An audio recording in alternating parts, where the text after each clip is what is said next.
On vous souhaite la bienvenue à ericlatour.com. Dans quelques instants, on parle avec les gens de l'Éco-Alliance du Richelieu qui regroupe des organismes environnementaux qui a organisé jeudi dernier un débat électoral sur l'environnement avec Mme Bouchard et M. Laplante. Mais d'abord, parlons d'art, parlons de la Rencontre des arts, 30e édition. Ça revient enfin cette année et ça se déroule début novembre au Collège militaire royal de Saint-Jean.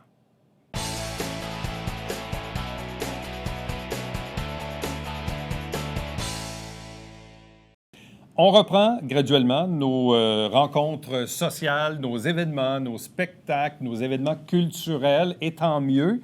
On est, semble-t-il, sur la demi-fin de la 4e vague. Y en aura-t-il une 5e? On ne le sait pas trop, mais ce qu'on sait, c'est qu'on est tous un peu tannés et on est content de retrouver nos activités.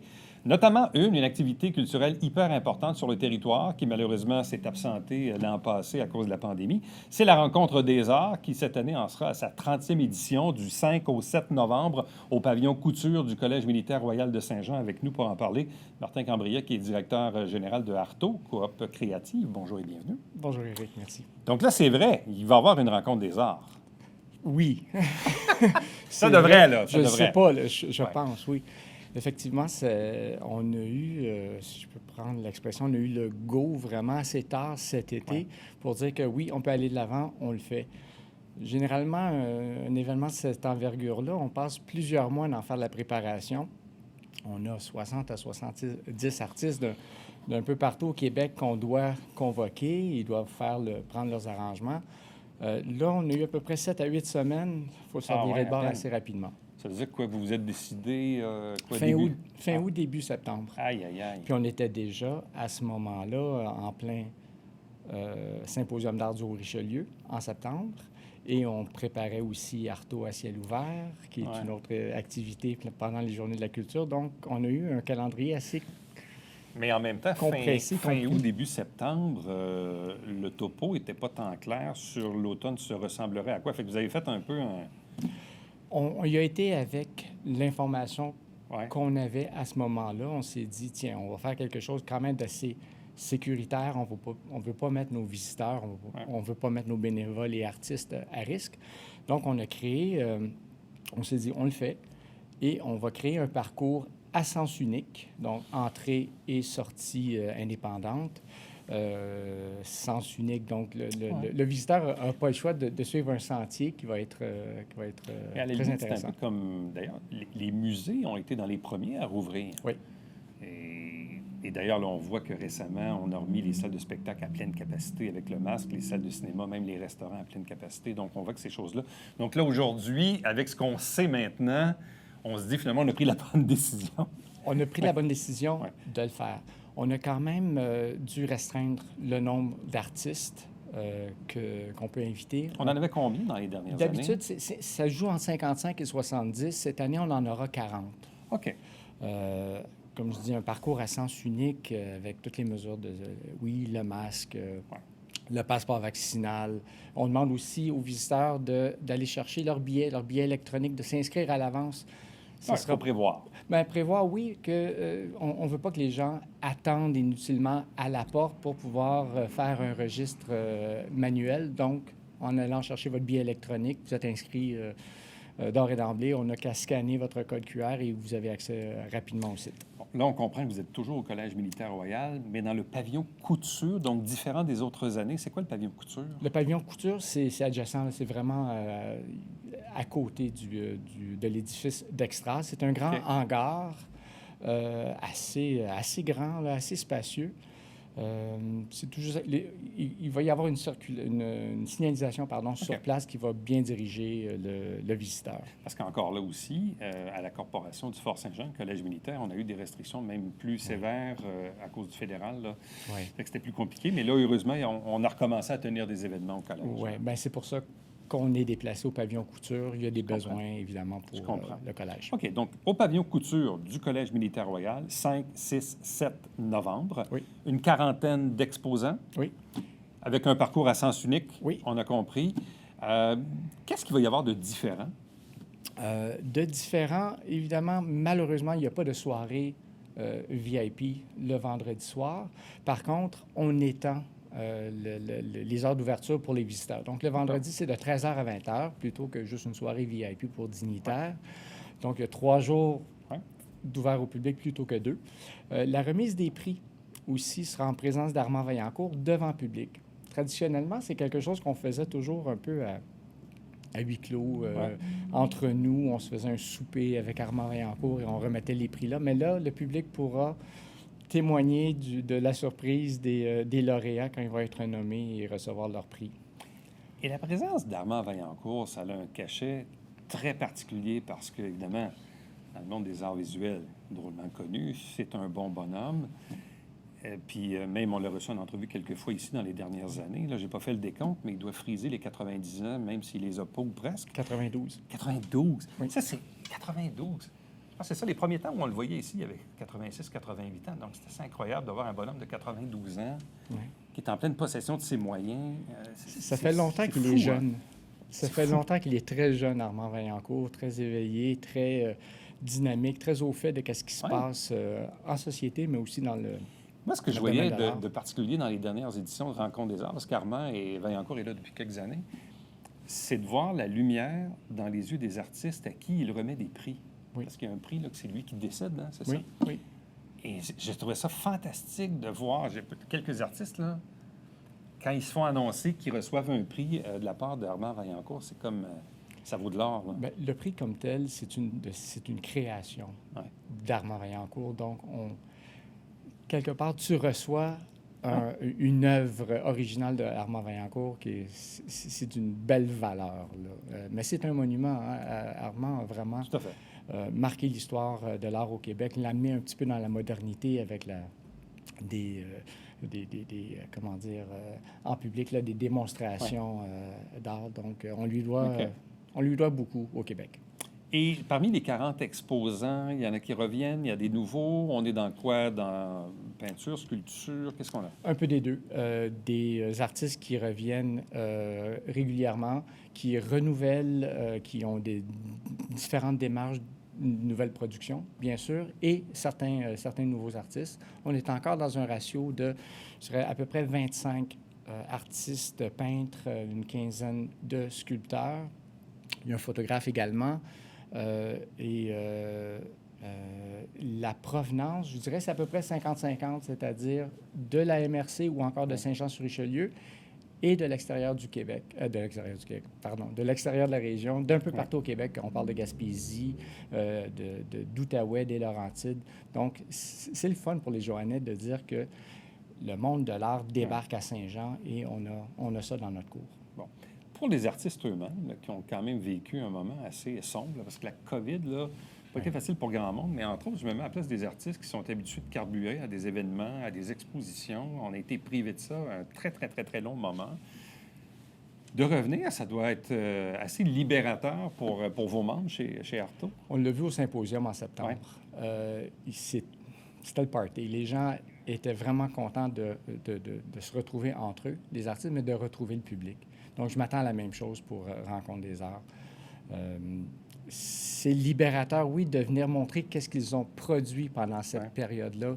Plusieurs ont été bloqués, hein? Ils ne savaient pas quoi faire pendant la COVID et ils n'ont pas eu d'élan de création, mais d'autres ont totalement transformé leur style, ont exploré, ils font d'autres choses. Ils voient le monde d'une façon différente puis ils veulent l'exprimer d'une façon différente. Donc, si on a des artistes qui reviennent, c'est qu'ils ont des choses nouvelles à nous montrer. Ça va être très intéressant de voir ça. Question très vaste, mais de mars 2020 à aujourd'hui, qu'est-ce qu'on a fait chez Artaud là, avec la première, la deuxième, la troisième, puis là, la quatrième vague? Comment ça s'est passé chez Artaud? On s'est adapté, on a couru. On était quand même, je ne veux pas dire hyperactifs, mais pas loin. L'année dernière, on a fait un événement qui a duré un mois de temps. On avait des Facebook Live pratiquement chaque jour qui montraient autant des expositions, des spectacles. On a utilisé vraiment le web, on a utilisé le virtuel comme moyen de diffusion.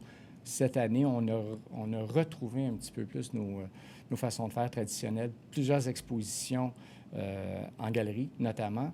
Puis on a développé davantage le partenariat. On a vraiment plutôt axé nos interventions sur la médiation culturelle, c'est-à-dire faire participer peut-être moins des artistes connus, plus la population. Et là, cet automne, bon, mis à part la Rencontre des arts au collège, mais chez Artaud, là, sur la rue Saint-Jacques, qu'est-ce qu'on retrouve en ce moment dans les lieux mêmes de Artaud? C'est des expositions surtout que l'on fait. Les spectacles, c'est dommage. on est encore contraint. Faire un spectacle pour 10 ou 12 spectateurs, c'est pas nécessairement intéressant pour ni le spectateur ni l'artiste. On attend pour ça. Mais les expositions continuent à un bon rythme. On en a eu 5-6 depuis le début de l'année. Ah ouais. Puis ça fait du bien de retrouver l'art sur nos murs et dans notre espace. Il y a toujours la boutique à l'entrée aussi? Oui, toujours. OK, oui. Donc la boutique est là. Est-ce qu'on est revenu aux heures d'ouverture habituelles? Ça aussi, ça varie. On ouvre la boutique lorsqu'il y a une exposition en cours, puis on peut avoir une période de 2 ou 3 semaines entre 2 expositions où il n'y a rien. Donc oui, c'est un peu difficile à nous suivre parfois. Comment on voit 2022? Un retour progressif à la normale, avec une programmation plutôt normale où on pourra réinvestir avec des spectacles en musique notamment. On a bien hâte de développer quelque chose de nouveau, quelque chose de signature en musique, mais les expositions, déjà, je ne vais pas dire que j'ai une liste d'attente, mais on a 5-6 projets d'exposition. Les événements aussi, mais les événements vont être encore retravaillés, remodernisés, je veux dire, modernisés, mais apporter des touches nouvelles. Bon, évidemment, chez vous, ça a quand même bougé aussi dans les dernières années, d'une part. Évidemment, le décès subi de Gilles Gemme, qui était votre président de l'époque. Bon, il y a eu un entre-deux. Là, vous avez une nouvelle présidente en Valérie Lahaye. Oui. Donc, Valérie a décidé de s'impliquer pleinement avec Artaud. Oui, puis je pense que elle est très investie. Puis c'est le fun de voir cette énergie-là. On va envoyer le message que Artaud, là, c'est inclusif, c'est ouvert. C'est pas juste les arts visuels, non? C'est pas juste les arts visuels. Il y a l'écriture, il y a la musique, il y a les métiers d'art, mais c'est pour toute la population. C'est pour les jeunes à l'école, c'est pour les personnes fraîchement à la retraite. C'est pour tout le monde, là. C'est inclusif. Vous avez combien de membres? On était à 160 au dernier décompte. OK, c'est encore ça. Oui. Okay. Alors donc, la 30e Rencontre des arts, cet événement culturel important qui revient là, cette année, après une année d'absence, les 5, 6 et 7 novembre prochains, pavillon Couture du Collège militaire royal de Saint-Jean avec une quarantaine d'exposants et la présence d'Armand Vaillancourt. Merci beaucoup, Martin. Merci à toi. Restez avec nous, puisqu'au retour, on vous parle environnement.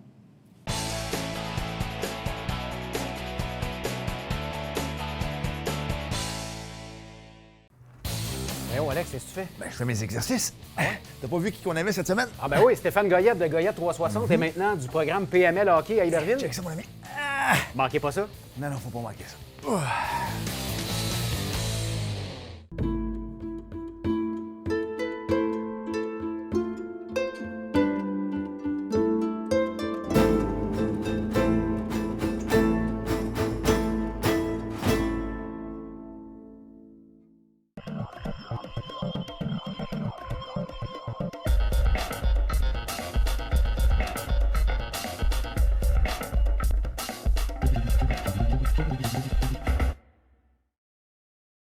Mesdames et messieurs, bon matin et bienvenue à votre télébingo sur les ondes de télévision du Haut-Richelieu. Vous aimeriez jouer au bingo dans le confort de votre foyer? C'est possible.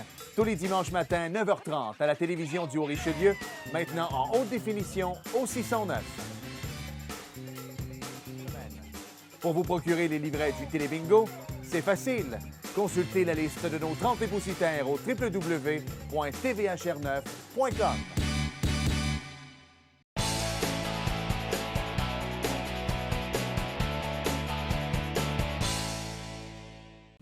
Il y a eu un temps où on parlait de ce sujet-là comme d'un sujet à la mode, d'un sujet tendance, mais plus les années avancent, plus on se rend compte que ce sont de réels enjeux, des enjeux qui sont importants, qui sont criants, qui sont vraiment maintenant pour des décisions qui auront un impact sur le futur, c'est les enjeux environnementaux. Dans toutes les campagnes électorales fédérales, provinciales, et là, la municipale qui sévit en ce moment, on en parle. Et c'est drôle parce que dans les dernières élections, il y a toujours eu des débats à l'égard de l'environnement, mais on parle en surface et tout ça. Là, on sent vraiment que même les organismes du milieu se regroupent pour mettre davantage de pression sur nos élus, et c'est tant mieux.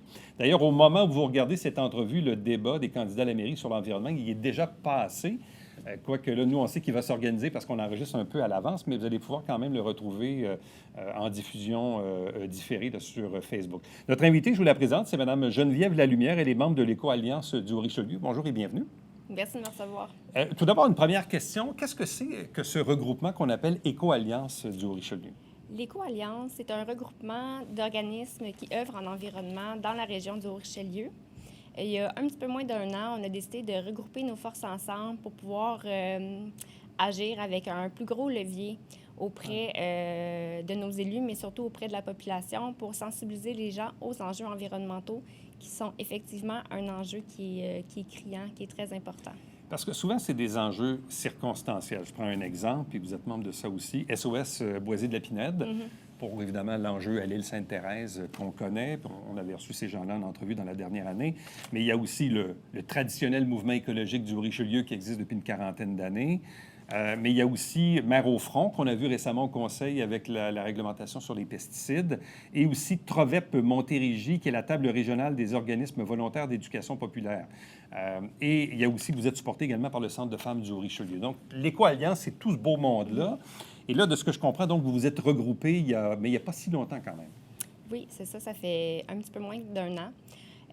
En fait, on s'est demandé comment on pourrait agir pour aller rejoindre plus de population possible à Saint-Jean-sur-Richelieu parce qu'il y avait des enjeux qui nous paraissaient là, vraiment importants d'adresser puis de sensibiliser la population, notamment initialement le fait qu'on n'a pas beaucoup d'espace vert à Saint-Jean-sur-Richelieu. Oui, moi, je suis membre de SOS Boisé, mais quand on regarde au niveau de la ville de Saint-Jean-sur-Richelieu, on a moins de 1,7 % d'espace vert protégé, entre parenthèses, sur la totale de notre territoire. Puis quand on parle de la zone urbaine, c'est seulement 6,7 %. Or, on sait que les études scientifiques nous démontrent qu'en milieu urbain, on devrait avoir 17 à 30 % de milieux protégés, pour garder la biodiversité, mais aussi, il ne faut pas oublier que ces espaces verts-là ont des impacts majeurs au niveau de la santé de la population et nous apportent plusieurs services également au niveau de l'aménagement du territoire puis au niveau sanitaire. Le plan de conservation là, qui a été voté il y a peut-être presque une dizaine d'années, il y a même une surtaxe qu'on a sur nos comptes de taxes là-dessus.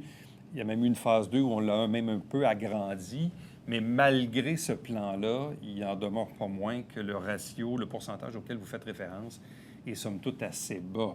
Donc, il faut quoi? Il faut préserver ce qui reste à préserver parce qu'on ne peut pas vraiment développer de nouveaux espaces verts beaucoup. Là. Bien oui, on peut faire de la plantation, mais en fait, on ne pourra jamais atteindre le 17 %. Non, c'est ça, je dis, c'est ça. Pessimisme à Saint-Jean-sur-Richelieu, il y a trop eu de développement. Il y a des milieux de grande valeur qui ont été malheureusement détruits, construits, et probablement que si ça se passait de nos jours, peut-être que le devenir de ces espaces verts-là serait différent. Mais bon, on ne peut pas changer le passé, sauf qu'on peut quand même préserver ce qui reste à conserver, et c'est une de nos missions, l'Éco-Alliance. Mais même la prise de conscience a aussi quand même évolué. Bon, on se rappelle du Boisé de Douglas, là, où il y a le futur cinéma qui va ouvrir un jour, je dis bien un jour. Et c'est drôle parce qu'avec le recul, l'ancien maire d'Olbec disait « si c'était à refaire, on referait ça autrement ». C'était une erreur. Mais au moment où ça a été pris avec les paramètres de l'époque où on développait comme ça, parce que c'est comme ça qu'on développait. Or, on se rend compte aujourd'hui que le Boisé de Douglas, ça se ferait plus aujourd'hui. On ne pourrait plus faire ça. Là. Non, tout à fait. Puis oui, il y a toujours l'enjeu économique qui est évoqué par plusieurs, avec raison, là, quand on parle de développer des espaces verts ou développer des terres agricoles aussi. Sauf que, comment on voit ça? Est-ce que vous pensez que la Ville de Montréal a un jour regretté d'avoir conservé le Mont-Royal? Est-ce qu'ils se sont dit, moi, je vais développer plus de grosses maisons à Westmount pour pouvoir faire payer plus d'impôts aux citoyens et avoir plus de revenus dans ma ville? Non. C'est un espace qui est magnifique et je pense que on pense que les citoyens de Saint-Jean-sur-Richelieu méritent des espaces verts auxquels ils auront accès, auxquels ils pourront aller tirer les bénéfices tant pour leur santé physique que psychologique. Et on veut aussi garder là, la biodiversité. C'est un sujet qui est immense. Là. Mais c'est comme une espèce de dualité entre les villes qui disent bien, on a besoin de plus de revenus pour donner plus de services ou avoir des infrastructures. Mais de l'autre côté, on est limité dans le développement. On parle de développer en hauteur, de densifier. Donc, il y a comme une façon de repenser le développement, si on veut. C'est sûr. Puis la Ville est allée de l'avant avec un plan de développement durable qui, on espère, va continuer également après les élections. Je pense que oui. Je pense que les deux partis qui se présentent veulent aller de l'avant avec la politique de développement durable. Et on espère que cette politique-là va porter fruit. Bon. Comme je le disais en introduction, vous organisez un débat qui va se tenir jeudi le 21 entre Mme Bouchard et M. Laplante. Mais en même temps, au moment où l'émission sera diffusée, le débat sera déjà passé, mais les gens vont pouvoir le revoir de ce que je comprends sur Facebook. Oui, tout à fait. Je vous explique un petit peu comment Allez-y. ça fonctionne, le débat. C'est un débat qui va avoir 4 blocs principaux de questions auxquels les candidats vont répondre. Et il y aura également un bloc de questions en rafale à la fin. Les enjeux qui vont être abordés, c'est premièrement, la lutte au changement climatique. Ensuite, il va y avoir un bloc sur la rivière et les cours d'eau. Ouais. Il va également avoir un bloc sur le transport actif, la mobilité durable et l'aménagement du territoire. Puis finalement, de façon incontournable, il va y avoir un bloc sur les boisés et les espaces verts. Donc, ça va être le contenu du débat. Les candidats vont avoir les questions une trentaine d'heures à l'avance pour pouvoir se préparer. Tant l'équipe d'André Bouchard que l'équipe d'Alain Laplante a confirmé sa présence. On va avoir la chance aussi d'avoir avec eux les 2 candidates au district 12, qui sont Marlène Charbonneau et Jessica Lehoux, qui sont 2 personnes très impliquées en environnement, donc ça va venir enrichir le débat. C'est comme je le disais, le débat va être diffusé devant le public. On a de la place pour environ 80 personnes, mais il va être également diffusé par Facebook Live sur les pages des organismes de l'Éco-Alliance. Donc, SOS Boisé de la Pinède, le Mouvement écologique du Haut-Richelieu, Mères au front du Haut-Richelieu et également le Centre des femmes. Donc, ça va être diffusé en ligne, live. Et les gens vont pouvoir également le regarder en différé. Bon, ça, c'est intéressant parce que, d'une part, oui, la Chambre de commerce a organisé un débat, mais qui était plus à vocation économique. Vous, c'est un débat, évidemment, à vocation plus environnementale. Mais parfois, les deux vont un peu ensemble. Parce que c'est ça l'affaire, c'est que souvent, on dit que l'économie est en confrontation avec l'environnement, mais dans le fond, ça ne devrait pas être ça. Ça ne devrait pas être ça. C'est toute une question. Je peux faire un lien peut-être avec la pandémie de la COVID-19. Les changements climatiques, c'est la plus grosse crise auquel l'humanité va faire face dans les prochaines années. Ça va dépasser la COVID-19. On sait qu'est-ce qu'il faut faire. Il faut mettre en place des politiques de lutte contre les changements climatiques. Il faut agir. Et au niveau municipal, on peut concrètement agir dans les luttes pour les changements climatiques. Au niveau de l'aménagement de notre territoire, au niveau du développement durable, on a les municipalités, elles ont un rôle à jouer important au niveau de la lutte au changement climatique. Et oui, c'est facile, c'est dur. Il y a beaucoup de choses à mettre en place. Ça nous paraît comme une grosse montagne.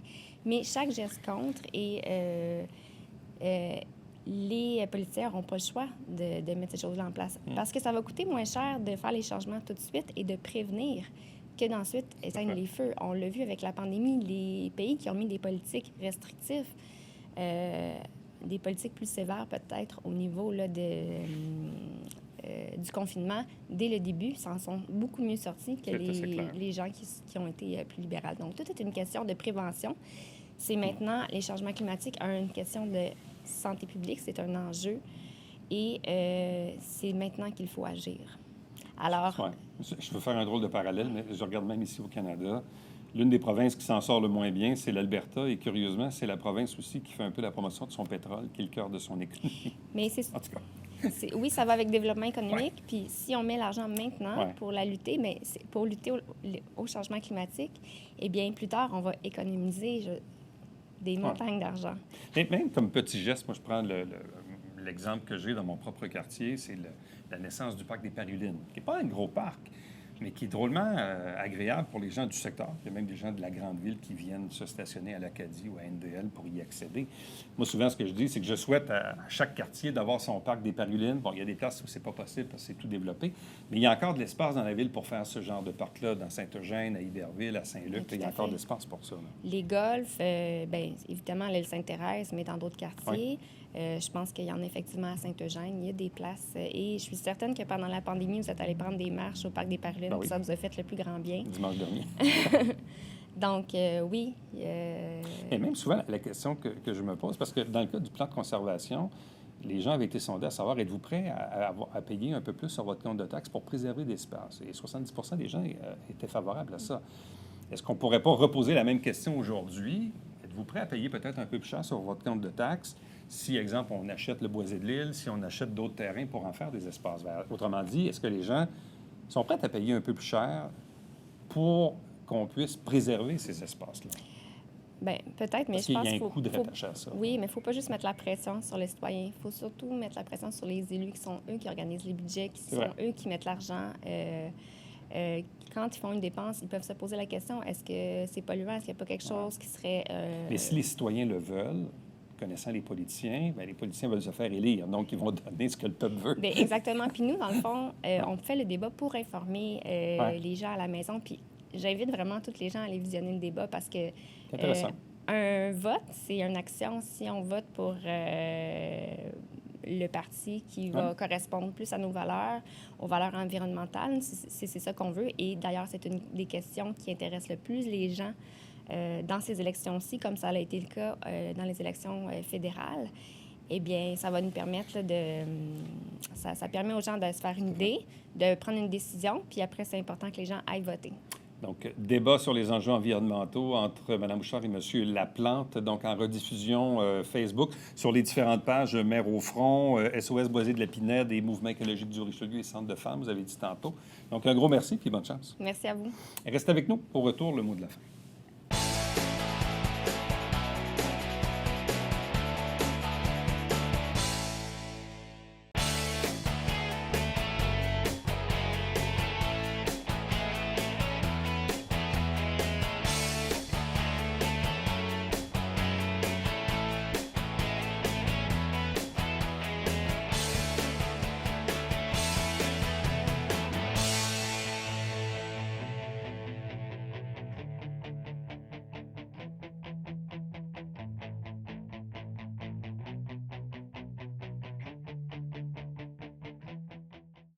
Appel de candidature jusqu'au 28 novembre pour se qualifier pour le gala SR organisé ici dans la région de Saint-Jean-sur-Richelieu. Pour avoir tous les détails et le formulaire, tout simplement, allez sur maculture.ca. À demain. Bye-bye.